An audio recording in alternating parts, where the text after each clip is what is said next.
So let me share my screen.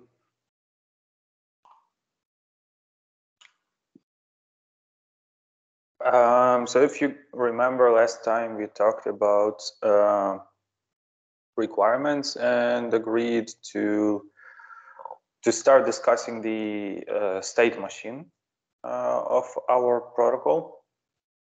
And I want to iterate over a few things that before diving in, I think are worth mentioning.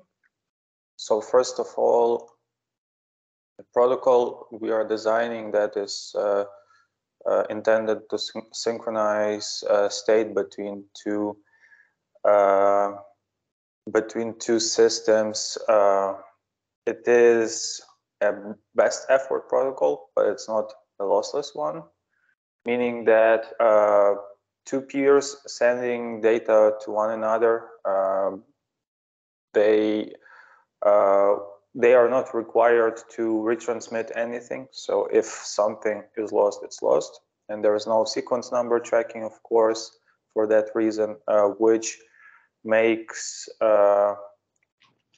intends to simplify the protocol as much as possible, having the messages pretty much stateless, looking at least the header itself, not the data that we're trying to synchronize, but the header itself being as much stateless as possible, so that every time we are expecting to receive the same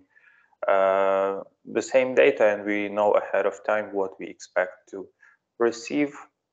And we want to do two things. First one is we want to maintain a session because there is no external signaling about the state of the other peer. So I think it is important for us to maintain this state ourselves, meaning some kind of the keep alive or something like that. And second is exchange the data itself. And the data exchange, of course, relies on the session state. So what I want to start with is discussing the state machine of our session, imagining we have two peers and we are one of them, and how the session state will be maintained with regards to what are the events that we receive, either the packets from our peer or other events like timer or user input. And I tried to model this one after BFD protocol because it exactly solves for the problem number one that we have. The thing that we have missing from BFD, which we can, of course, add, and we will add later on, is exchanging the data. So usually what happens in the network is that we have BFD running kind of, let's say, independently of the data traffic. Those two are two different protocols. So my intention is to somehow unify that. The reason being that we have a very high rate of the messages. As we all know, we are planning for 1 million CPS and up. So that there is, so usually what happens is that the regular flow is you have a BFD session maintained. Even if you have that offloaded, eventually event gets to the control plane, and based on that event, control plane updates the state of the data plane.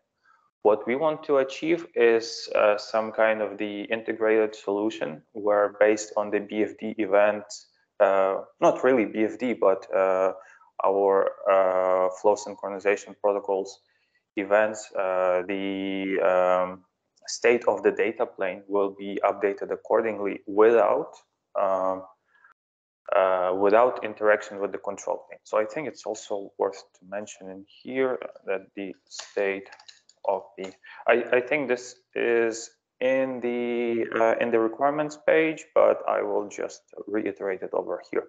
The state of the data plane is updated without control plane intervention. So starting with this statement, do you have any questions about the direction that I am intending to go to? Yeah, Marion, this is John. I'm a little bit confused by what you're saying here. This best effort but not lossless, are you saying that this is like how the transport of the actual connection state will be communicated? Mm-hmm. So I kind of disagree with this approach, because I think if you actually look at like how to synchronize the connection state, it's very problematic when there's like loss of like synchronization messages. And you can think of different ways of dealing with that loss. Like you could say, oh, like the next message for that connection will just like, get you back to a good state if the previous message for that connection were lost. But I think it actually simplifies things a lot if you could say that the messages are transported reliably to the peer. And there's a whole discussion you can have about like, how do you do that? Like, is it TCP or is it something else? But I think making the assumption that there's no retransmission or no sequence number is putting a lot of constraint on what's to follow. In other words, like the actual state synchronization. And I think like you have to look at this within the context of the actual state synchronization. And I think you might come back to this and say, you know what, it might be better to come up with some way of doing a reliable transport of the messages. And that simplifies like the other problem we have to solve. Yeah, so two points about that. Number one is that we don't have a monolithic state in the system, right? Every message is supposed to update about independent changes or independent flows. We don't have any correlation about that flow. So message lost, the message at the time t-1 that was lost does not affect in any way message sent at the time t0. I hope you agree with that, because those are independent flows. Well, so one of the problems is that the two directions of a connection can be on two different DPUs. And if you're going to send state from one DPU to another DPU, you can, if that state is lost in the transport from one DPU to the other DPU, then you might not handle the reverse direction correctly, right? So I agree with the premise that like each state update could include, like each state update like supersedes the previous state updates for a given connection. But if you had a state update that was lost, then like the other direction might not see the correct state.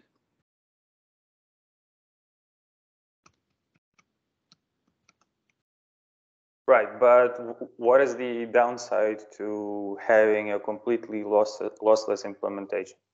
Downside is going to the implementation on the DPU itself, because it needs to maintain everything that it sent before within some window. Mm-hmm. That's right. And I mean, I actually have a write-up I was planning at some point to like make it public on how you could do this in a very simple protocol, because this is kind of a constrained environment in some ways. Like the latency between these two DPUs should be very low. The network between these two DPUs should be very low loss. There shouldn't be congestion on this path. So like if you take into account sort of the environment of where these two DPUs sit and what the network looks like between these two DPUs, you can do something that's lossless, but like fairly simple. So like, I think what you're saying is that the downside is that creating like a lossless transport is expensive, maybe. Mm-hmm. And I think that I don't think it's necessarily expensive. I think if you don't do it, I think you're pushing problems into other places. In the places that the state won't actually be synchronized if you're dropping these messages in the transport. Yeah, so but that's kind of like contradicting one another. So on one hand, we're saying that the environment itself is almost lossless, and then that we want to optimize for that rare case where we actually lose data. Well, what I'm saying is that we don't, like in the rare case where you lose data, like the transport protocol that can run in this kind of environment is like much simpler than something like TCP because you're not using, like you're not expecting there to be congestion. You're not expecting there to be like significant loss, and that like in that environment you can create something that's much simpler. And so like I wouldn't just rule out that you're not going to do something reliable. Because I think like you haven't taken it to the conclusion, which is like, look at like the 6 state updates that you might have to do per connection and try to understand like what will happen if any one of those is lost. And like it's like you can go through each one of those and say, okay, if the first message is lost, what happens? Okay, if the second message is lost, what happens? And I think what you'll find is that there are like cases that are very difficult to deal with. If like those messages are lost. And I don't disagree that like the next message would supersede it, but like you might not even get to the next message if you've gotten the flow into some bad synchronization state. This is Gerald.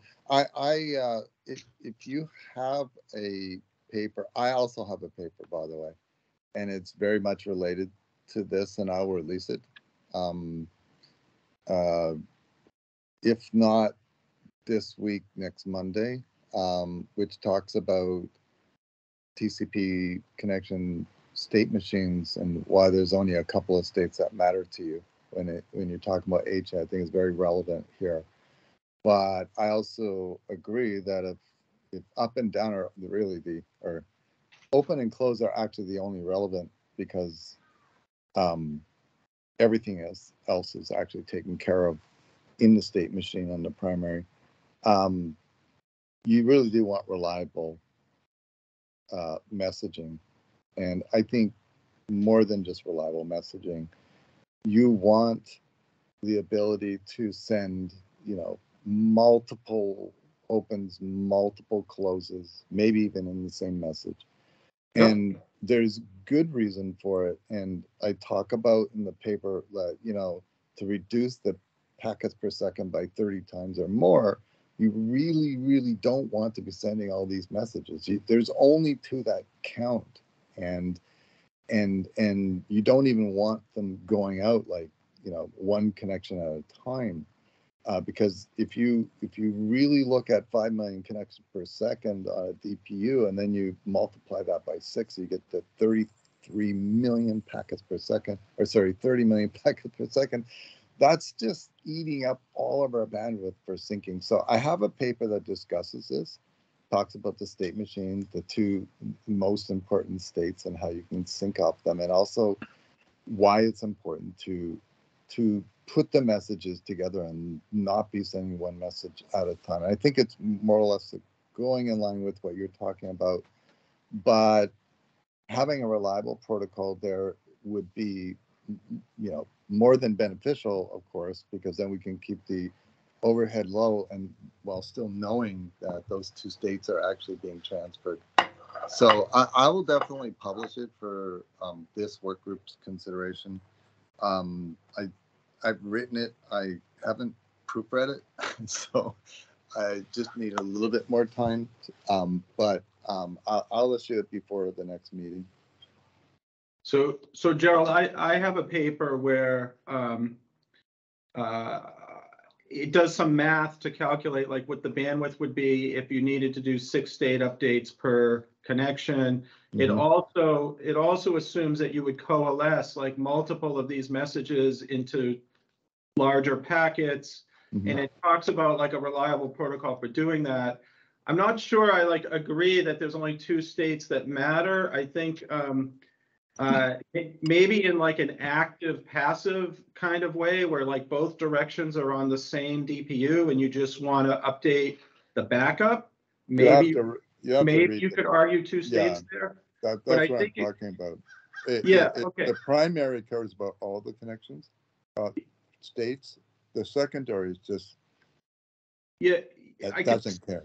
I could see it in that case, but in the case where the 2 directions of the flow are in 2 different DPUs, I actually think that you need to communicate like more granularity of the state update than just 2 messages. I actually don't, but you have to read the paper. Okay. But I think we're both kind of going in the same direction though, that you cannot chew up more than half the bandwidth just for syncing connections. That's crazy. And that's the direction if we start sending every all 6 packets or even their headers, I don't care, over individually, that chews up way too many packets per second. And so we talk about CPS in this group, but that's assuming the assumption is that we have high PPS. If you're going to take it all away for syncing, then that's counter, to what we need to be doing. So I think you'll find that there's more in common than you think. And I'll at least issue it, and then people can debate. And I would be happy to release the paper I wrote too. I think it's complementary because I don't get into what the details are of the individual state updates and what the states are. Mine is more about how to make the transport of the state updates reliable and how to do that in such a way that, because like even if you reduce the bandwidth, Gerald, it's still high bandwidth. This is still like a very high bandwidth requirement here. And so you want to be able to do that reliable transport with like as efficiently as possible. So like I would be happy to release mine. Mine's not in mine's a Word document. I'd have to convert it to a form that I can do like a pull request. But I think it's complementary what you're saying, what I'm saying, what my paper addresses, and what your paper addresses. Yeah. So I would be happy to just put mine out there so people can read it. Mine's a Word document too, so I have to get it converted as well. Yeah. John, did you want to go over the contribution that Bud made a few months ago? Is that something you contributed to as well, where he talked about some of these basic things like having a control channel and a sync channel, etc.? Are you guys on the same page? I pasted the link in the chat. I'm just wondering if that's yet a third thing to consider, or are you covering that as well? Bud is here. Bud can speak. Bud. Hi, Bud. I didn't. Okay, yeah, I'm on. John and I are in the same conference room, so there's just one connection. Yeah, we could go over that. I mean, or should that be done later? I mean, we kind of have a soup of ideas right now. I'm wondering how we level them. Yeah, boil them down at some point. I don't think anyone disagrees with having control channel and the data channel that was originally described with Bud. I think the question here is, which I disagree with James, is do you want to make them reliable or not? Like 100% reliable. Mm-hmm. Yeah. So, Chris, the the document I wrote, that was before I was aware of the asymmetrical flow requirement. So some of that stuff doesn't apply anymore, and I haven't gone through it to update it. So I would just like maybe leave that as a snapshot of like some thoughts at some point in time, but Got it. yeah. Okay, thanks. I just thought it should be mentioned, so we know where to put it in the scheme of things, so to speak. It seems like we're right now we're kind of almost doing a deep dive into this part of the overall HA project. It's one design aspect. I wonder if we ought to look at what the various design, let's say, tasks are in the group, and there may be parallel efforts we can do. For example, talking about the flow table management or some other mechanisms as well. We should make sure we know what the whole task is, so we don't use all of our bandwidth on one part versus another. We kind of dove right into the state machines, but if we step back, there's probably like a whole bevy of tasks that we'll have to discuss. I wonder if at some point we should figure what those are. Yeah, we started to talking about that last time. You're right, Chris. State machine is only one of them. There is also flow synchronization, or what you call the flow table management, failover scenarios. Maybe if someone else can think of something, we can add it in here as well. So we can split this up.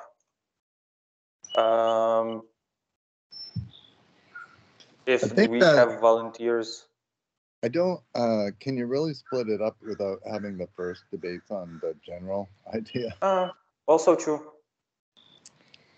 I think definitely before the next meeting, I'll definitely promise to release my paper, and if get people kind of reading a bit before we get into this meeting, so that some of the ideas can be debated. It's hard for you to debate my paper because you haven't seen it, right? And it's even hard to debate Excite's paper because we haven't seen it. It's probably best to get some papers out there and then collect those ideas and then improve on them. I think before we have the papers out there, it's kind of like dividing up the work before you've even seen the first contribution. Difficult, I think. Yeah, it's probably too early. I was just thinking ahead a little bit. At some point, if we find we're arguing over the number of angels on the head of a pin, so to speak, we should step back and go, what tasks can we unblock? Right? Yeah, there'll be blocking tasks and unblocking tasks, but today's probably not the time to do that. But we should keep looking over our own shoulders. Yeah, totally agree with that. Probably just a 1 or 2 meetings shy of being able to do that. But got it. This is a very complex area, and some people will be coming up to speed. Some people will issue papers that people disagree with, and we can have those debates. HA is complicated. Ultimately, all work groups should divide themselves into tasks eventually to get the work done. Very similar to the VNet. I mean, VNet has multiple tasks being tracked. So same here. I hope it goes that way as well. If you need help converting to MD, let me know. I can help. Yeah, I'll need help there. Yes, I will. So I'll reach out to you. Yep. And that goes for you too, Excite. If you can, Michael can do the conversion for you. Yeah, I can do that. Okay, that's great. Yeah, good. Gerald, one quick question on the paper that you are talking about.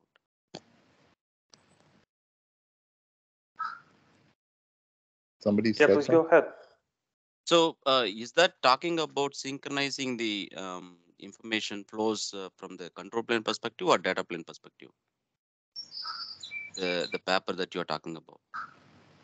The paper that I'm talking about is talking about the connection, the synchronizing the connection state. From the data plane itself? Yeah. Or, okay. Yeah. So that connection, we have another group that is defining, like, what does the connection state machine look like? And that is what we're trying to, in a sense, that's what we're trying to synchronize, is the table that is associated with each TCP state machine, or each flow state machine that we have. And so it's the actual real-time, a connection establishment tear down that we're tracking. And the primary is tracking it in finite detail because it's got a state machine that it's tracking too. And we need the secondary to, secondary will have its own state machine, but how it gets updated is what we're debating. Like, how do you update its state machine and its table for every connection? And that's what my paper talks about. So because we support asymmetrical flows, right? So I mean, the worst case, if the sync is not reached the peer, so we would end up doing the additional ACLs and routing in other stages, correct? Or would there be any serious issue? No, you The can't sync is do. You can't go back in time. Like, a connection can only be started at the beginning of a connection, right? You can't lose something and then say, "Well, you don't have the information to establish that connection in the slow path, so it's lost." And what will happen is the endpoints will eventually figure that out, right? They will send a reset, probably eventually, figuring out that this connection is no longer there, and then reestablish. But we're in between that, and so we aren't an endpoint. We're in the network, and it's our state that we most worry about because that's what we're building. And if you do lose the fact that there is a connection, you can't, like in the middle of a connection, just kind of recreate it with a slow path. You just don't have that information. That only came with the beginning of the TCP connection. Okay. That's the unfortunate part. If that weren't true, then this would be much simpler.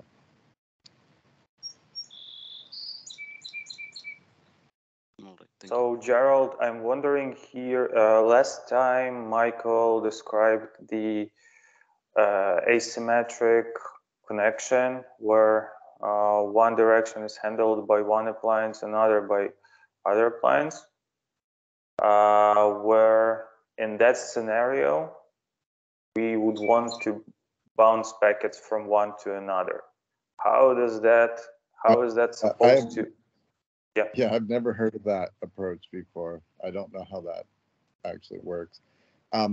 There's a okay. So first of all, I think we agreed up front. There's a simple way of doing HA. It's not efficient, but it's kind of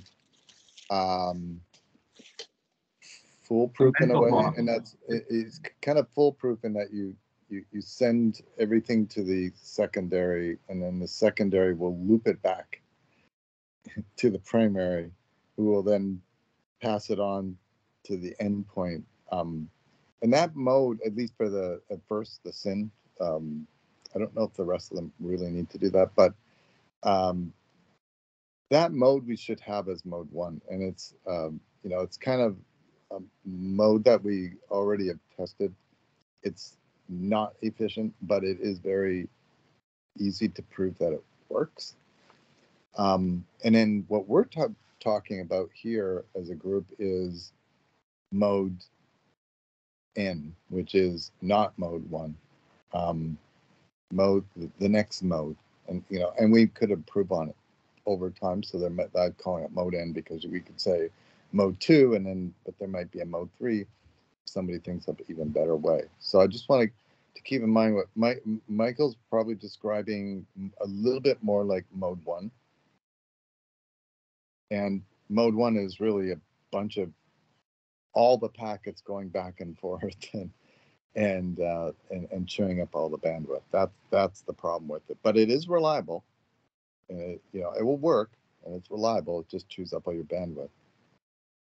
Well, I think the motivation was. I think he was talking about that. He was talking about mode 1. He wasn't talking about the mode where you're trying to optimize on bandwidth and or messaging, messaging and state machines and whatnot. But he had not even seen my paper. Yeah, I understand, but that it's not probably the optimal one, but the necessity for what he was talking about was because it is asymmetric, it will land on different appliances. You will need to make sure that both appliances will learn the connection before the reply will learn every we'll learn the SYN packet before we get the reply, because reply will go to another appliance and it may not yet know about the existence of that connection. So we cannot make those two events asynchronous. Marian, I think if you look at that case, like in detail, like let's just say like one direction the SYN packet comes, and of course in the other direction, and it forwards it and it updates its state, and it sends a message to its peer to update the peer state. Now you can imagine that there's a race condition, right? A race condition between whether the peer gets the message or gets the SYN ACK first, okay? Now, if you were to assume that, like, let's say 99.999% of the time it gets the message first because there's a very low latency path between the two DPUs, then you could say, okay, in that case, it works because it was in the correct state when the SYN ACK came, okay? Now you could say, like, what about in the 0.0001% case where the message arrives late? Well, in that case, the SYN ACK will be dropped because you if there's no flow in your, if there's no connection in your connection table and you're getting a SYN ACK packet, like a SYN ACK isn't a packet that allows you to create a new connection. So you would just drop that SYN ACK. And it would be resent, yeah. And then it would be resent, and by the time it's resent, like, of course, you would have reliably gotten the state from the original DPU. So, like, I think that there are race conditions, and I think that, like, maybe we have to make some assumption that the latency between the two DPUs is, like, much, much less than the latency of the network between the two endpoints. And therefore, those race conditions are almost never a problem. And when they are a problem, you have to look at what actually will happen in that case when a message is delayed. And like in the case of the SYN and the SYN ACK, I think it just naturally recovers. The other thing is, I don't understand. It's not going to go back to the secondary appliance. It has a longer path. So I'm not understanding. That could only mean the primary failed between receiving the SYN and then goes dark all of a sudden, withdraws itself from the network, which would take a long time. It's almost an impossibility for that to happen. It's not going to magically arrive on the secondary. It's got a longer path. So I'm not even understanding that case. No, I think, Gerald, I think it was our understanding that, like, you have two DPUs that are ECMP'd, and like, you know, the ECMP decision in one direction might be different than the ECMP decision in the other direction. So like the two directions of a connection, you know, just in normal operation may end up on the two DPUs. I don't know about that. That sounds... certainly in a... So that was the claim by Michael, just to clarify. Right. Yeah, I will actually go look into that myself. I wasn't here. I didn't understand that, what his claim there was. Seems a little bizarre. It seems like in the NAT case, it's almost has to be that way because there's no, you know, the packets have like different addresses depending on the directions they're going. So like, there's almost no way that they could be steered to the same DPU in the NAT case and in maybe in other cases as well. Yeah, Gerald, isn't there a case where like one direction, like inbound is VXLAN encapsulated, but maybe how backwards, but the other direction is not encapsulated? I mean, not for VNet to VNet, but for other cases. I'll have to think about that one. I'll talk to Mike. I don't think ECMP, by the way, the ECMP is done at the source and like by the devices themselves, but it could be that when we're going to the internet, you might end up with this case. I don't think it's going to happen with VNet to VNet. Let me think about that. I wasn't aware of that case. Mm-hmm. Okay. Because actually, Gerald, it was like this case that, like, for me, that really like changed everything. You know, I think that like we were never really thinking about the fact that the two directions can be on the two different DPUs, and in fact, what I was saying earlier about the number of like state updates that you need, I think it's definitely more when the two directions are on two different DPUs. For example, if you think about like the closing of the connection, and that we wanted to like track the sequence number on the FIN, the FINAC, the FIN and the ACK, and like close the connection immediately, you can't really do that closing of the connection immediately unless you actually convey all of the states of those FINs and ACKs as they're happening.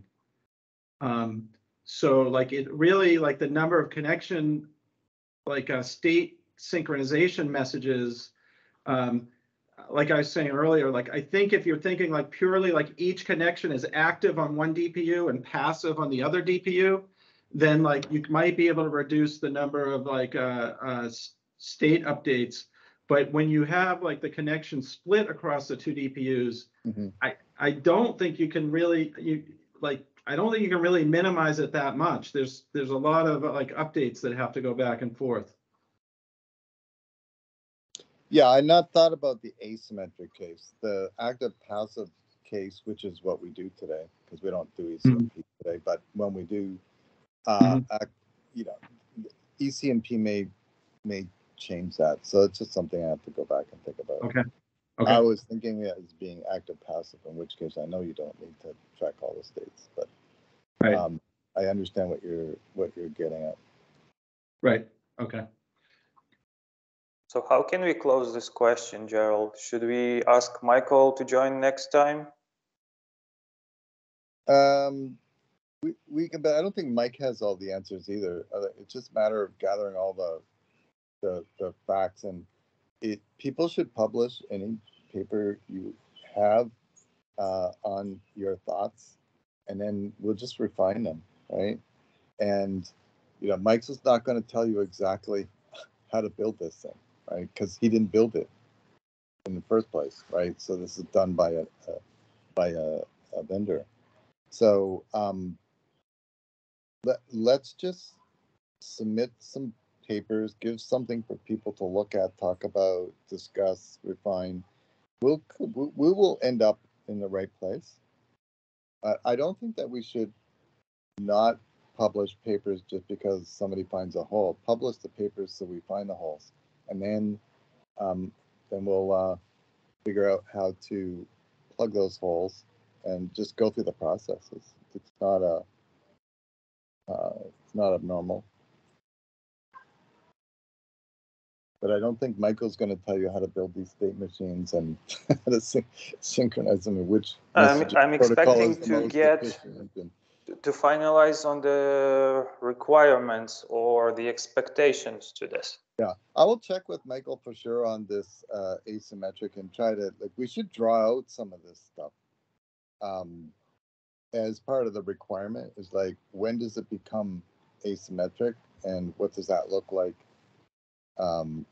And that's something that from a requirements point of view, like we should have those kind of drawings, you know, passive active, and then this asymmetric thing. Like if we had those drawings up front and you know how we believe the message flows are going to go, then it would be much easier for people to build solutions against it. I think we're missing the beginning stages. So I'll talk to Michael. We should get some drawings of ECMP. It's not and how that's different than always going through the same DPU, which is what we do today, right? So we don't do ECMP today. But when we do, it's going to change things. So I think some drawings are in order for that to get the requirements right.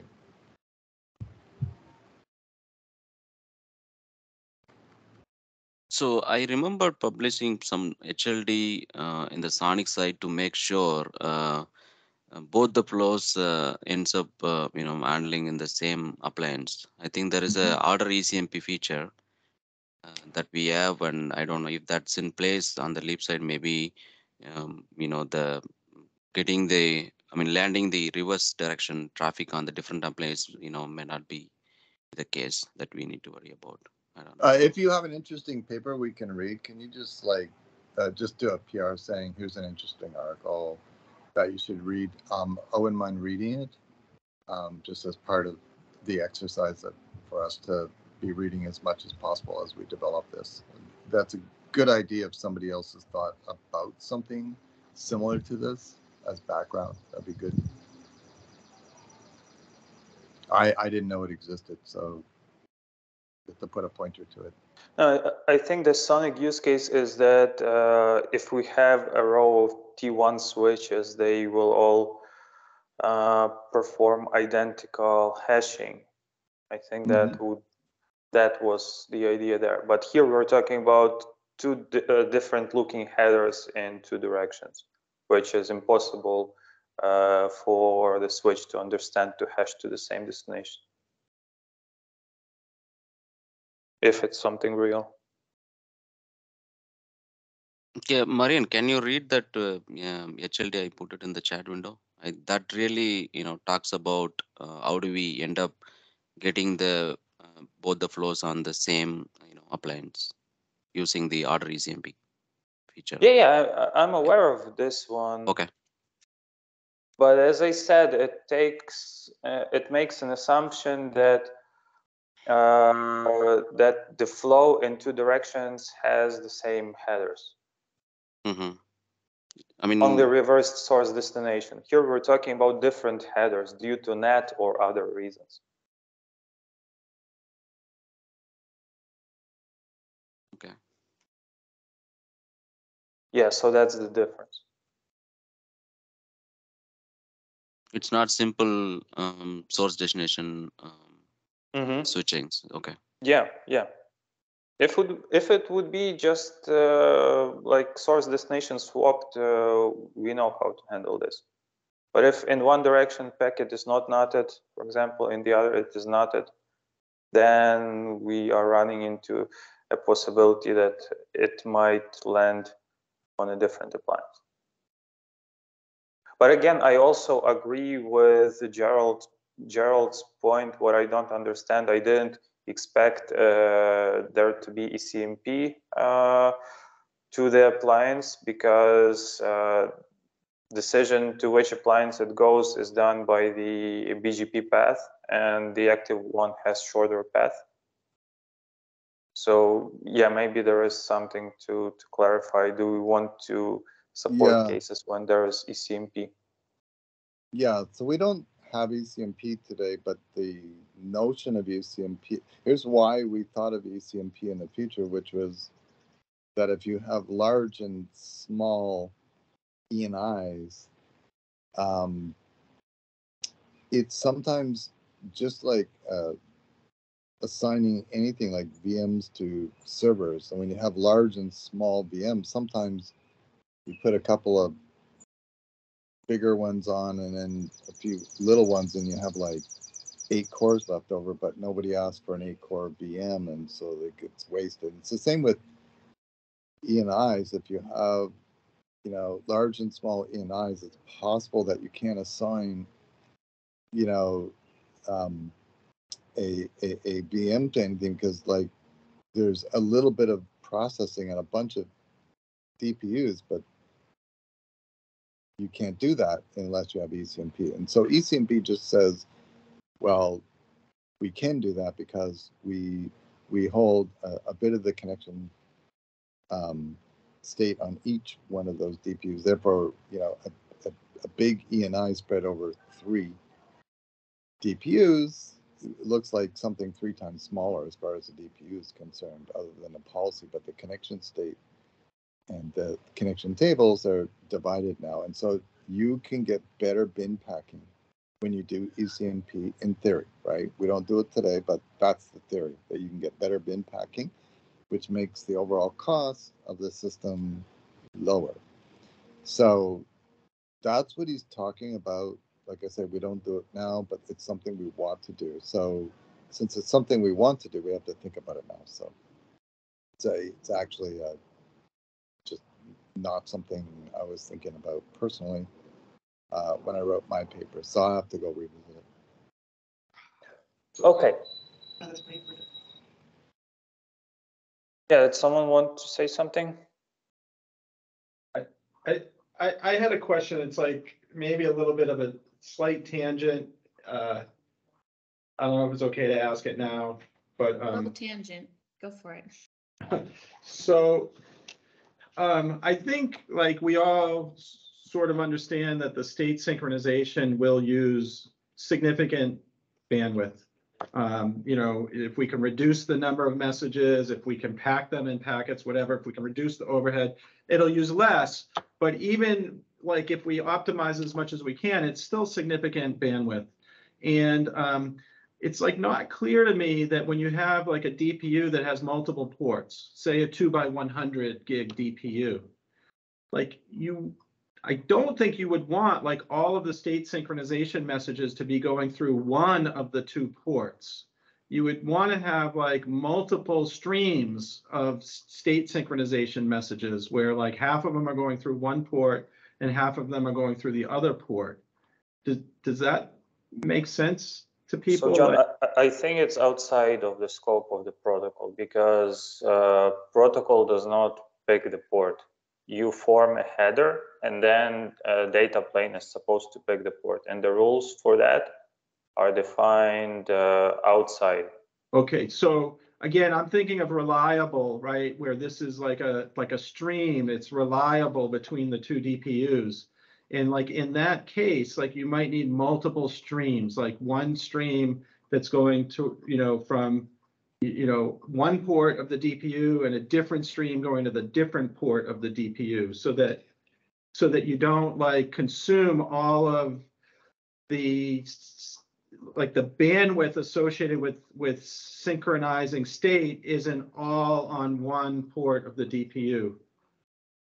So like I don't necessarily agree that it's outside like the scope of the protocol. I think it's like there's a protocol and then you say, okay, like I need to run like n instances of this protocol, and you know half of my connections will go through this instance and another half of my connections will go through this instance for the purposes of kind of balancing this bandwidth across the ports of the DPU. I mean, that's, you know, like in the case I was like suggesting, like suppose like you had a 2x100 gig DPU and we do the math and we say, oh, state synchronization is going to be 10 gig. Well, would you want all 10 gig to come out of one of the 100 gig ports, or would you want like about 5 gig coming out of each of the ports? Like, is there a desired behavior for that?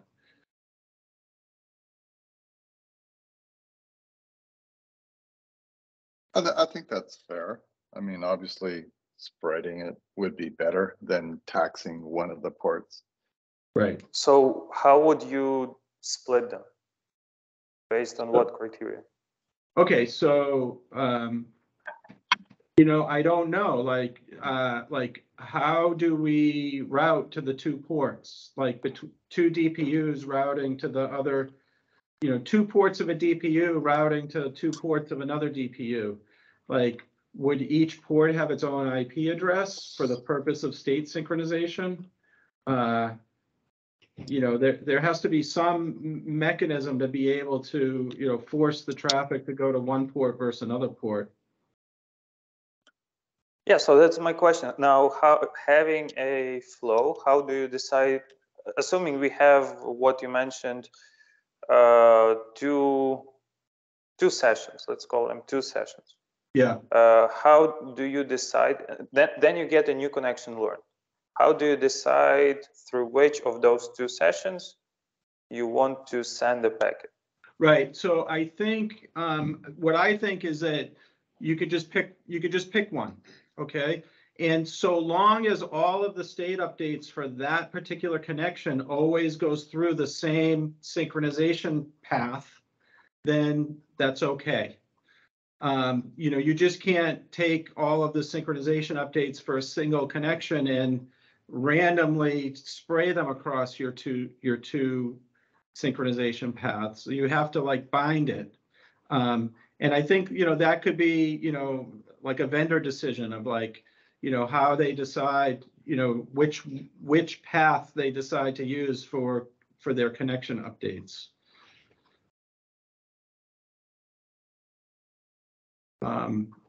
You know, I don't think that's a hard problem. I think it's, you know, it's since there are millions of connections and a small number of paths, you know, there are many ways that you can, you know, decide to bind like a connection to a path and have it balance nicely. Yeah, but if you're saying it's up to the vendor, then again, we are back to the question, does it have to be defined within the protocol? I'm just saying it's up to the vendor. I'm just saying it's up to the vendor when he goes to send synchronization updates for a connection to pick one of the paths and send it over that path. And as long as that connection always uses that path, then that's fine. And it's like, I don't think it's critical that each vendor choose the path using the exact same decision logic. As long as the sender of the synchronization messages is balancing them, then it will work.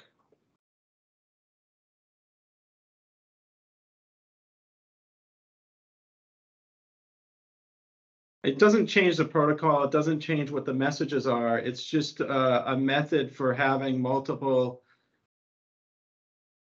streams of synchronization messages, because I think if you try to get this all to a single stream, I think there's multiple problems with trying to get it to a single stream. Like imagine this were TCP.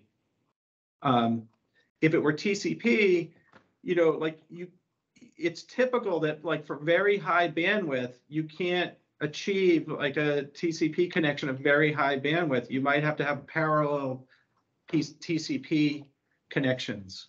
So I think like I don't think we should assume that that if we're doing a reliable transport, that all synchronization messages will go through the same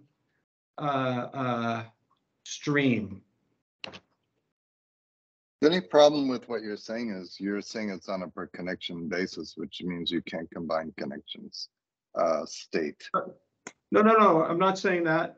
You can absolutely like coalesce like multiple connections into the same packet and send that packet. All I'm saying is that a given connection always goes through the same path. That you don't like send the SYN event through one path and the, you know, some other event through a different path. But when you're coalescing multiple connections, how do you do that?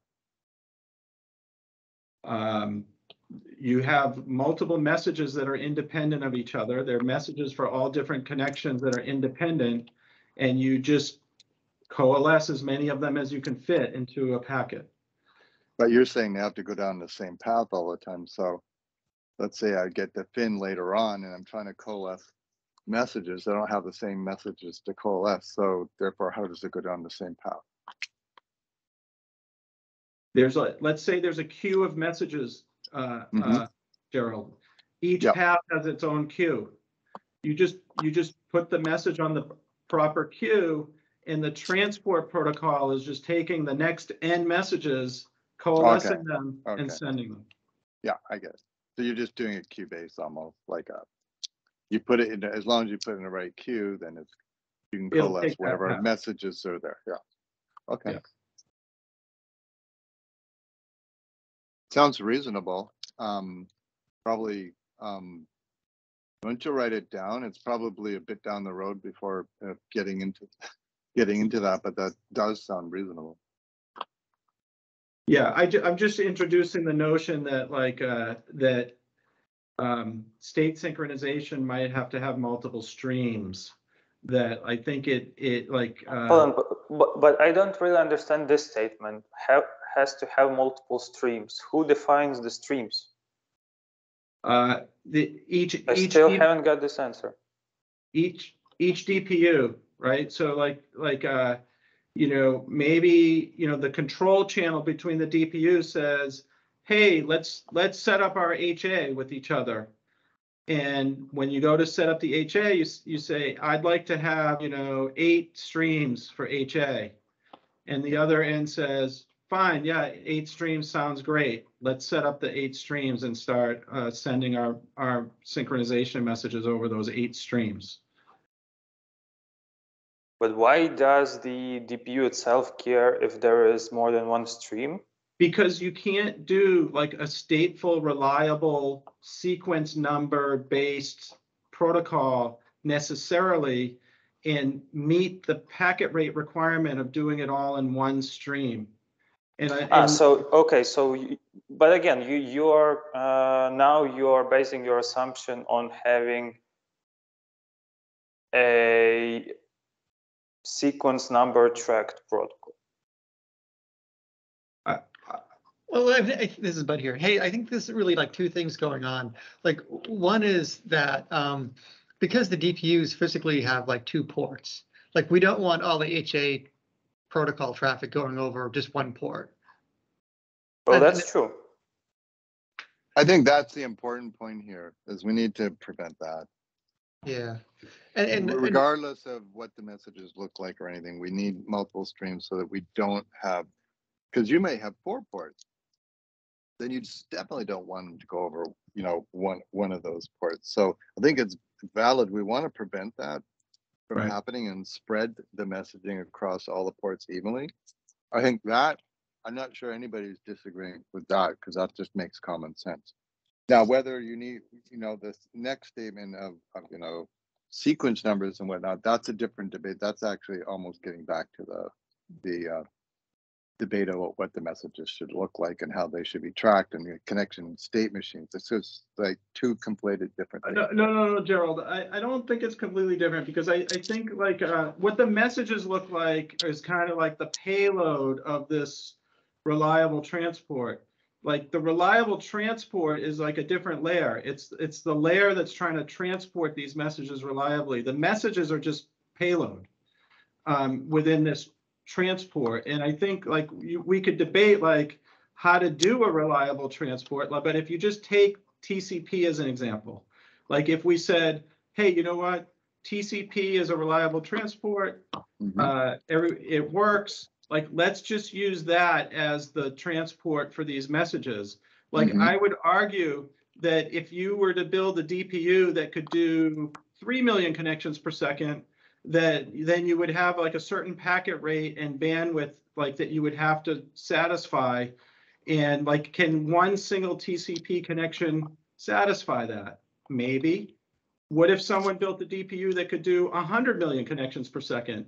I don't think you could have a single TCP connection that could handle like that kind of like packet rate and bandwidth.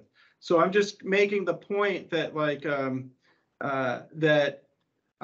if it turns out that the bandwidth and packet rate of this reliable transport is extremely high, then you might have to split it into multiple streams in order to even implement it.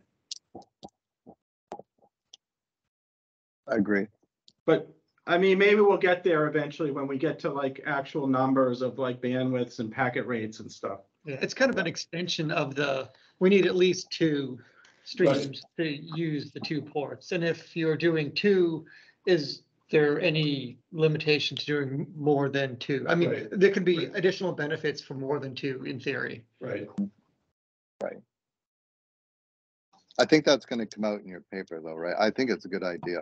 It's definitely reasonable what you're saying. Yeah. Okay, yeah, so I will, I'll get my paper on that, and, you know, I'll get it out in the next day or two, so that people can read it. So Or yeah, you so could let's just agree.